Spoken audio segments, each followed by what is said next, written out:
تھی تو وہ حرام ہے، تم کرو تو رقص بسمل اور کوئی اور کرے تو مجرا. This is not fair.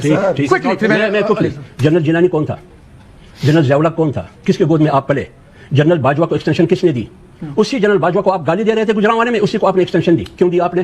جواب دے سکتے ہیں آپ کیوں دی آپ نے؟ ایک بات. دوسری بات یہ ہے کہ آپ کا وزیر دفاع کہہ رہا ہے کہ ہائبرڈ نظام کا مطلب کیا ہے؟ کہ پارلیمنٹ، عدلیہ، سیاست، سیاسی جماعتیں سارے طاقت کے سامنے سرنگون ہے. میری تو بحث یہ ہے کہ آپ کو جس پہ غصہ ہے اس کو نکالیں، شہداء کو بیچ میں نہ لائیں. میں نے یہ کہا شہداء کے بینیفیشری تو وہ ہے. میں تو یہ کہہ رہا ہوں کہ آپ بینیفیشری مت بنے. آپ یہ مت کہو کہ سیاست میں مداخلت بھی کریں گے اور کہتے ہیں کہ نوجوان خون جرا ہے، لیکن اس کا مطلب یہ نہیں ہے کہ آپ سیاست میں مداخلت کریں. اس کا مطلب یہ نہیں ہے کہ آپ اس کے لیے سہولت کریں. علی ظفر صاحب یہ بتائیں صاحب، بات چھوڑ کے میں گیا تھا، ان سے جواب لیتا ہوں لیکن کوئکلی. انہوں نے ایک بات اختیار ولی صاحب نے اٹھائی تھی. انہوں نے کہا جب آپ غاصب جابروں کی بات کرتے ہیں تو جنرل مشرف کے نیچے تو آپ لوگ ایم ایم اے بنا کے بیٹھے ہوئے تھے، تب کیوں؟ میں عرض کر لوں، دیکھیں جو آیاتیں پڑھی گئی اس سے کسی کا انکار نہیں ہے. شہید زندہ ہے، حیات قوم کی حیات ہے.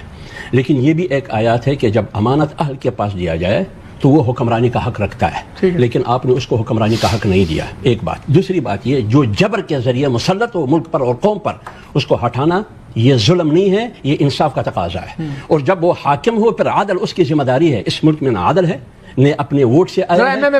اب آ جائے ایم ایم اے پر آ جائے. پرویز مشرف نے 12 اکتوبر 1999 میں کو کی یا نہیں کیا؟ اس کی لیڈرشپ کہاں تھے؟ ملک سے باہر تھے نا. ٹھیک چلے گئے نا. کیسے گئے وہ الگ سٹوری ہے. مولانا صاحب یہاں کھڑا تھا، اس نے پی سی او آئین کو معطل کر کے پی سی او انہوں نے مسلط کی. مولانا فضل الرحمان صاحب سڑکوں پر تھے. اس کی جو بلدیاتی الیکشن تھے مولانا صاحب نے اس سے بائیکاٹ کیا. اس میں مولانا صاحب نے جمعیت علماء اسلام نے حصہ نہیں لیا. جب مولانا صاحب تھے اس وقت مولانا صاحب کی ایم ایم اے کی حکومت تھی خیبر پختونخوا میں، ٹھیک ہے نا. اور یہاں مولانا صاحب اسمبلی میں اپوزیشن لیڈر تھے. تو اپوزیشن لیڈر کہاں حکومت کا حصہ ہے؟ جہاں تک آپ نے وردی کی بات اس نظام کا حصہ بنے بات تو سنیے نا، نظام کو تقویت دی آپ نے. یہ تو کوئی بات نہیں ہے صوبے کی حکومت بن گیا کہ ہم مشرف کے خلاف ہے لیکن نظام کے اندر یہ تو معافی. ایک طرف جب ہم نظام کے اندر رہتے ہیں تو آپ کہتے ہیں یہ جمہوری لوگ ہیں. جب ہم نظام سے باہر جاتے ہیں جیسے پی ٹی آئی چلے گئی، اس نے بہت بڑی غیر جمہوری غلطی کی. یہ کون سی بات ہے؟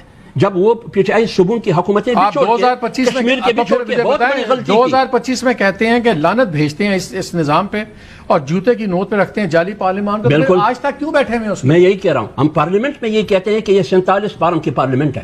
میں وہاں ان کے انکوں میں انکے ڈال کر بات کرتا ہوں. صاحب ایک ہی ٹکٹ میدان میں کوئی دو مزے نہیں. گالی بھی جس طرح یہ پی ٹی آئی والے میرے حال تو سنیے نا، ساتھ کہتے ہیں مانتے نہیں ہیں.